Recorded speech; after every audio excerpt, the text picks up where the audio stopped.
What's up, everybody? Welcome to Podcast Now. I'm Alex. In this video, I want to talk a little bit about Black Myth Wukong. We got some new numbers in terms of its ongoing success. We got confirmation that more of this game is coming actually to us. A lot of good news, ton of good news. And previously we had talked a little bit about this game. I did it on a Podcast Now Plus. Actually, there was a big rumor that talked about a sequel, and there was a big rumor that talked about DLC.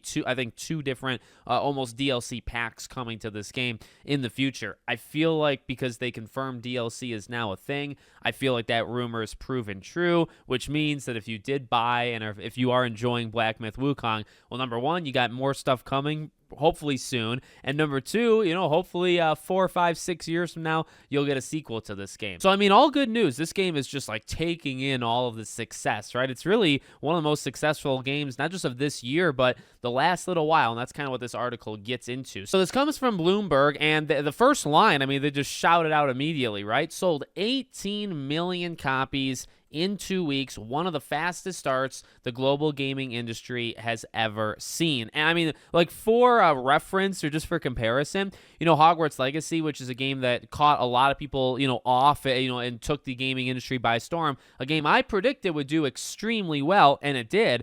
That game, I think, is sitting around 20, 22, 23 million units now. Now, it did really, really good right away, but, a year and a half in, it's sitting at, maybe 5, 6 million more units than Black Myth Wukong, and Black Myth did it in literally, 2 weeks, 14 days. But Hogwarts Legacy has, took a while to do it, and Hogwarts Legacy was the highest selling game of the year it came out. I mean, that should put into perspective just how well, and I mean, this game did not cost that much money. Like, this game has made so much money back, and that's kind of what most of this article kind of gets into. We're just going to kind of focus on the bigger parts to it. So 18 million, they talk about it was a $70 million budget, so oh my god, they've made way more than that over 6 years of development. Then they say, and this is the big one, it can reach 30 million sales over its lifetime, augmented with an expansion to come. And that's like a declaration. An expansion is coming. They say how much game science is worth, and that, the amount of money that they put into it versus what it's worth now is, quite the difference. But they do say that this has been, built basically upon its 4 failures in a row. Like, that's just something you got to remember. Not always, but for some of these situations, right? Like, you see something blowing up like this, oftentimes it's not like the first attempt, right? Like, so some of these companies have been around a while. Some of them have tried other things, and they just have never found that kind of success. And then I guess the only other big part to it that I'd like to kind of focus on is, they kind of talk about the gruesome year for China's game industry, which, I mean, it's kind of been that way for the entire gaming industry. But he says that he expects it will fire up passions and interest to create more games based on China's rich history and culture. And that's it's almost an underrated part of any of these stories. When you have a Black Myth doing well, or Stellar Blade, which I think is also an incredibly good game, Korea, and that game did well too. It gives, I think, these people confidence, because, like, while it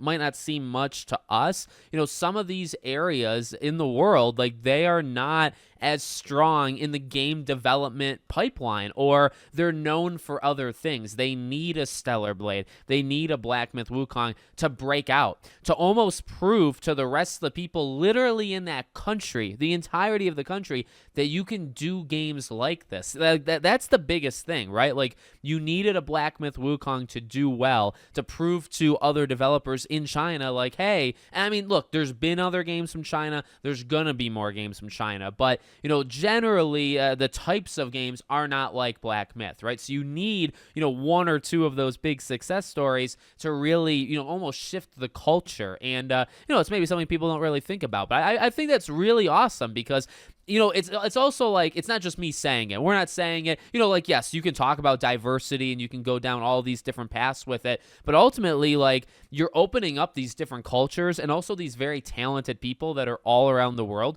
You're opening them up to making these games, right? They might not even know they have it in them, and they see the success, and now they're allowed to actually make those type of things. So as gamers, as consumers, we are now opened up, hopefully, to almost like new pockets, right, that we never had before in the freaking open world. And I don't know, I think that's really cool. It's something that, you know, you talk about the sales, and we're going to talk about that in a second, right? You talk about things like that, but you don't normally talk about, I think, the societal, you know, type things that happen with these games. So, you know, to put that to bed and move on to the rest of it, so the expansion's confirmed. Now, the rumor was 2 expansions, 2 DLCs. So I will be, greatly anticipating those hopefully within like the next year or so. You talk about DLCs, these big things. Normally, they're not too far out. You don't do it 2-3 years later. So hopefully you get it sooner rather than later. And then, yeah, I mean, just to end it kind of where we started with that 18 million sales, unbelievable, truly. Like, it's going to hit 20 before the end of the year. Like, the thing is, I would have said, I mean, like the first couple days, I think 3 days in, it sold 10 million or something ridiculous. And I thought it would kind of slow down a little bit, but I guess it did, right? I think it did 10 million in 3 days. And then the next 11 days, it did 8 million. So, you know, it did definitely slow down. But I mean, if you're doing almost a million sales, not even dollars, you're doing a million literal units every day, you're doing pretty good for yourself, right? Very few games can actually even compete like that.